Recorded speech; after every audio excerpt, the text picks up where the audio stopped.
Hello guys, welcome to our channel. Today I am going to show you how to take full page screenshot on iPhone. Okay, so let's get started. Then first of all click on Safari browser.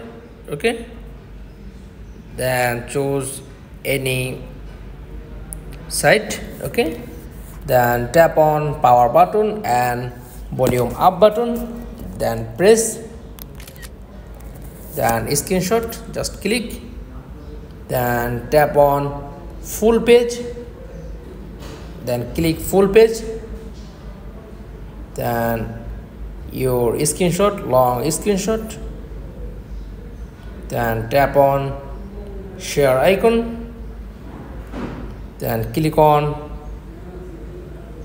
save to files and tap on done, then save to photos, just click and check your photos. Okay, then click screenshot, then full page long screenshot, done. That's all. Thanks for watching. Please like, comments and subscribe. Thank you.